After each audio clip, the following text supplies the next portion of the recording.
क्या अभी भी सिर खुजा रहे हैं क्या बंगाल वाले आंकड़े देख के? हैं? अभी भी सिर खुजा रहे हैं क्या बंगाल वाले आंकड़े देख के? बंगाल वाले? हाँ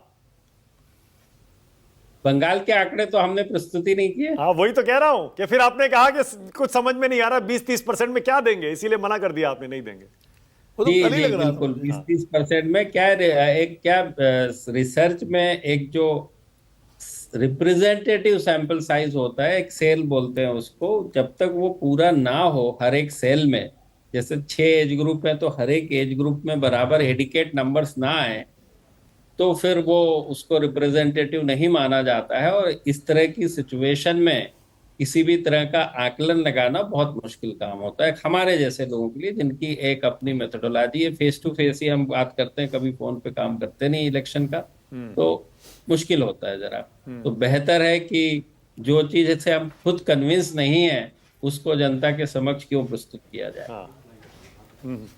अच्छा प्रदीप जी, तो दूसरे चरण की जो वोटिंग हुई उसमें भी वही रेशो रहा, 70% लोगों ने मना कर दिया कि हम नहीं बताएंगे। 80, वहां तो 80 है, क्योंकि उसमें कलकत्ता सिटी आ जाती है, हावड़ा सिटी आ जाती है, तो अर्बन एरिया में वो परसेंटेज 80 है, रूरल में 70 है। लोग बात नहीं करना चाह रहे। प्रदीप जी मैं क्या खुद जो, भी गया था, हाँ मैंने भी कोशिश की, लेकिन वो बात ही नहीं करना चाहते हैं, यानी मुंह ही नहीं खोलना चाहते हैं। तो ऐसा नहीं होता किसी को हम पूछते हैं कि किसको वोट कर दिया, उसके तौर तरीके होते हैं। तो जब कुछ मुंह ही ना खोले, बात ही ना करें, सॉरी बोल दें, हाथ जोड़ लें, तो फिर उसके बाद तो कुछ बचता नहीं। तो प्रदीप जी मतलब जो आपके सर्वेयर थे उन्होंने क्या आपको बताया कि लोग क्यों नहीं ये बताने को तैयार थे किसको वोट डाला? क्या समझ में आया उनको? नहीं, वोट डालना तो बहुत दूर की बात है, बात ही इलेक्शन से संबंधित कोई भी बात ही नहीं करना है। वोट तो बहुत दूर की बात होती है। मैंने कहा ना, हम ऐसे सीधे किसी को थोड़ी ना पूछते हैं कि किसको वोट डाल दिया। उसके पूरे तौर तरीके, बहुत से दूसरे प्रश्न होते हैं उसके पहले के। एक माहौल बनाया जाता है, एक सहजता आनी पड़ती है उस वार्तालाप में, उसके बाद धीरे धीरे चल के आगे जाते हैं। तो वार्तालाप चालू ही नहीं होगा तो फिर आगे की बात तो नहीं हो पाएगी। ओके, यानी बंगाल के बारे में आप कुछ भी कहने की स्थिति में नहीं है प्रदीप जी? बिल्कुल नहीं हूं मैं, बिल्कुल कहने की स्थिति में। ओके, एक सवाल मैं पूछ लूं? हाँ, बोलिए ना, आप पूछो। बोलिए बोलिए, विनोद जी पूछ रहे हैं कुछ। हाँ। मतलब प्रदीप जी, आप इसका जवाब देना चाहें दें, ना देना चाहें ना दें। मैं आपके जो सर्वेयर हैं उनको तो लोगों ने बात करने से मना कर दिया, लेकिन बाकी जो सारे एग्जिट पोल वाले कैसे आंकड़े निकाल रहे हैं? या तो इन्होंने भी तो अपने लोग भेजे होंगे, बात की होगी। नहीं, वो दो बातें हैं विनोद जी, कि वो एक है कि हमसे बेहतर और अच्छे से काम करते होंगे, उसमें कोई दिक्कत नहीं है। दूसरी, सबकी मेथोडोलॉजी विनोद जी अलग अलग होती है। जैसे हमारी केवल फेस टू फेस रूबरू होके ही बात करने की मेथोडोलॉजी है। किसी की मेथोडोलॉजी है कि वो फोन पे करते हैं, किसी की मेथोडोलॉजी है वीडियो पे करते हैं, किसी की मेथोडोलॉजी के ऑनलाइन करते हैं। तो उनके बारे में मैं कुछ कमेंट नहीं कर सकता। और जो कि जमीन पे गए हैं तो जरूर वो बात कर पाने में सफल हुए होंगे, तभी वो नंबर प्रस्तुत कर पा रहे हैं। ओके, विजय जी भी कुछ पूछना चाह रहे हैं। हाँ विजय जी पूछिए। सर नमस्ते।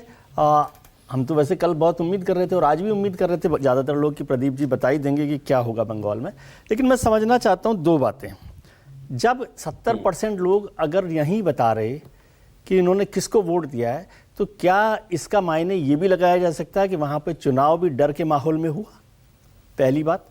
और दूसरी बात, क्या आपको जो भी मेथड से जो भी नंबर मिला है वो एक पार्टी को, जो भी पार्टी हो, उसको पूरी तरह से वॉश आउट करता दिखा रहा है और आप ये रिस्क लेने से बचना चाहते हैं? नहीं, देखिए, पहली बात तो आपने कहा कि भय के माहौल में चुनाव हुआ। देखिए, बंगाल में हमेशा से ही वायलेंस रही है, हिंसा रहा है, इस बार तो बल्कि रिलेटिवली कम है। लेकिन माहौल, चूंकि एसआईआर भी चल रहा था और पूरा विषय चला 6 महीने से पिछले बंगाल में, तो इस तरह का माहौल है कि भाई किसी से भी चुनाव के संबंधित कोई भी बात ना की जाए, ये सबको बिल्कुल मैसेज क्लियर है। जो कि पहले भी बंगाल में 20 से 30% बहुत बड़ा नंबर था, दूसरे प्रदेशों में 10% से ज्यादा ही नहीं होता। जो लोग नहीं बात करना चाहते, कोई बात नहीं, ठीक है। बट इस समय तो बिल्कुल 70% ग्रामीण में और 80% अर्बन में लोग बात नहीं करना चाह रहे, तो फिर उसके बाद तो दिक्कतें आ जाती हैं। अब दूसरा सवाल दूसरा विजय जी जो का आपका जो मेरे मन में भी था, हाँ, ये हाँ, जो 20-30% 20 लोगों के से 30। जवाब आए इसके बारे में कुछ बता सकते हैं क्या? नहीं, मानक जी, मैं वही हमेशा कहता हूं सबको कि देखिए, किससे बात करिए, पूरा का पूरा खेल तो रिसर्च का यही है ना। हम लोग भी जैसे लोग हैं, 2 लाख के एक असेंबली कंसिस्टेंसी या 3 लाख की एक असेंबली कंसिस्टेंसी में बंगाल या यूपी में कुछ 100 सैकड़ों लोगों से बात करते हैं। इसका मतलब 1,99,900 लोगों से बात नहीं कर रहे हैं। यदि हम 100 से बात कर रहे हैं तो सवाल होता है वो कौन है। तो इसीलिए 100 को ऐसा बनाया जाए जो कि उसको रिप्रेजेंट करे। तो जिसने भी जो भी कुछ कहा है इन 20-30 में, उसके कोई मायने नहीं है, उसमें उसके कोई भी मतलब निकालने बेमानी होगा। ठीक है। अच्छा, वैसे मुझे प्रदीप जी पता है आप इस पर कमेंट नहीं करते बाकी दूसरे एजेंसीज के सर्वेस पर फिर भी मैं आपसे पूछूंगा, एक पॉलिटिक्स के स्टूडेंट होने के नाते ही आपका रिएक्शन क्या था जब आपने देखा 7 में से 5 सर्वे बीजेपी को बंगाल में आगे दिखा रहे हैं, टीएमसी को सिर्फ 2 में बढ़त मिल रही है? नहीं मानक जी, मैं जनरली दूसरे जो भी सर्वे होते हैं, मैंने जैसे कहा वो बहुत अच्छा काम करते हैं, सभी अपनी प्रोसेस है सबकी। मैं कभी भी मैं नहीं देखता हूं, बल्कि मैं टीवी भी जो है 1 सप्ताह पहले एग्जिट पोल के मैं नहीं देखता हूं बिल्कुल, बल्कि मैं मैच या गाने वाने सुनते रहता हूं क्योंकि मैं नहीं चाहता किसी भी प्रकार का बायस मेरे दिमाग में आए। और जब हम आकलन करें, एनालिसिस करें, तो किसी भी तरह की ये सब बातें चल रही हो। हाँ। मैं अपने सर्वेयरों को भी ये कहता हूं कि जब एक इंटरव्यू के बाद दूसरा इंटरव्यू करने जाएं तो अपने माइंड को टैक्सी के मीटर की तरह जीरो कर लें। किसी ने यदि बहुत तेजी से बोला है तो वो थोड़ा सा दिमाग में रहता है आगे जाने के लिए, और ऐसा लगता है सभी तरह इसी तरह का माहौल चल रहा है। तो ये सब हमारे ट्रेनिंग के और विषय हैं, तो मैं अपने माइंड को भी उसी तरह से ट्रेनिंग करता हूँ और अनबायस रहने की कोशिश करता हूँ। ठीक है, लेकिन प्रदीप जी आपने जो तमिलनाडु का सर्वे दिया उसने तो सबको चौंका रखा है, पूरे देश में यही चर्चा हो रही है, आपने तो विजय की सरकार बनवा दी वहां पर तमिलनाडु में। देखिए वही तो कह रहा हूं मैं कि जो आया सामने वो रिपोर्ट किया। हाँ। और उसी के लिए हम लोग उसी हिसाब से काम करते हैं एक्सिस माई इंडिया में। और कई अवसरों पर इस तरह के थोड़ा सा विश्वास न करने वाले आंकड़े आए हैं और हमने उसको पेश किया है, ज्यादा करके समय पे सही हुआ है। अच्छा, तो विजय जी आपको यह संभावना नजर आती है कि अगर मान लीजिए टीवी के जो विजय की पार्टी है, थलपति विजय की, अगर उसको थोड़ी बहुत सीटों की कमी पड़ी तो क्या एआईएडीएमके बीजेपी बाहर से सपोर्ट करें या अंदर से सपोर्ट करें? इस तरह की कोई संभावना है? उनके वोटरों में समानता है क्या?